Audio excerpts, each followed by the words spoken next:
is about time Wamunyoro be arrested. The Honorable Gachagua should be behind bars for the statements that he made. Persecution, the Rigathi Gachagua, he should be a state guest, Honorable Speaker, latest this weekend. That is a state guest. He should be charged. He should be charged for incitement. He should be charged for, under the NCIC laws, Honorable Speaker. He should be charged, Honorable Speaker, he shouldn't be allowed to run up and down, Honorable Speaker, talking venom and spitting venom and calling everybody all kind of names, Honorable Speaker. These dramas, Honorable Speaker, must come to an end. Madam Speaker, it is sad to refer to 2007 and to threaten that we could go back there. In 2007, we came to the brink of the precipice. We came to as great a disaster as we possibly could. And it took the backing down of the Right Honorable Raila Odinga for us to continue as a state and as a nation. No one should refer to those events. And to do so is dangerous. It is because of 207 that we now have a constitution that prohibits that kind of conduct, that kind of speech. It is an express limitation to the speech. It is because of that that we even had Agenda 4 commissions. It is because of that that we created the NCIC. And it is because of that that we have ESCC, CAJ, Kenyan National Human Rights Commission, and others. Madam Speaker, this is not just about politics. This is about our country. Madam Speaker, it is important to note that we, as a House of Parliament, impeached the Deputy President.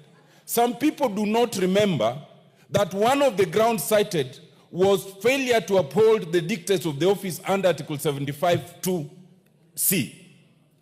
Under 75(2)(c), once you are removed from office, then Article 75(3) comes automatically into play. And that is to say that you can no longer hold any other state or public office. We did not pronounce ourselves on that because at the time we were focusing on the question of impeachment. I think, Madam Speaker, now, what we should address ourselves to now on this matter brought by Honorable Junet is how do we now invoke Article 75(3) that now pronounces that the Honorable Rigathi Gachagua can no longer hold state or public office. That is when these things will reduce. And I invite you, Madam Speaker, that through the Speaker's communication, it might be important to guide this House, whether we can do so by way of a petition, or whether we do so by way of a special motion, or whether we do so by way of a special inquiry by the House as the House, so that we pronounce ourselves on that matter.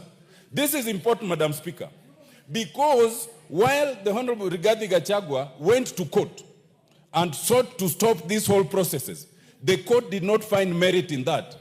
And the court is desirous of going to the logical conclusion, including the declaration of unfitness to hold office. To preempt that, the Honorable Rigathi Gachagua has now withdrawn his petition.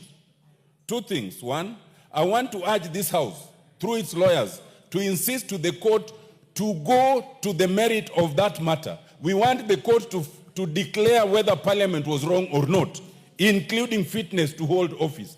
But two, Madam Speaker, I think at the same time, I think we need to re-examine that very matter. I want to say, Madam Speaker, that the NCIC is a body that was established for these very purposes. I have served as a commissioner. I never saw a day when anybody dared the commission in defiance of a summons. I think that is the height of impunity. If we were to go there, then we will no longer have a country, because we are all capable of saying a lot of bad things. I want to urge the NCIC to come of age and do what it needs to do. I want to urge that the NCIC must be shown to bite. Just 1 minute, Madam Speaker. You know, the Honorable Rigathi Gachagua cannot say that I will not attend because there are others who have uttered things that they've not been summoned. Anyone who says that things should be summoned. But in law, you cannot say that I am not guilty because Otiende Amolo is also guilty. No, guilt is personal. Accept your own guilt and then let the others be dealt with. Just the way you cannot confess on behalf of the others. I want to say lastly, Madam Speaker, that this matter is so serious that it should not be left at the level of a general discussion as we are doing it. It must be concretized, because we found Rigathi Gachagua unfit to hold office. It is not just the court that can do that. Even a House of Parliament can do that, with the consequence that you cannot hold any other public office. I so submit, Madam Speaker.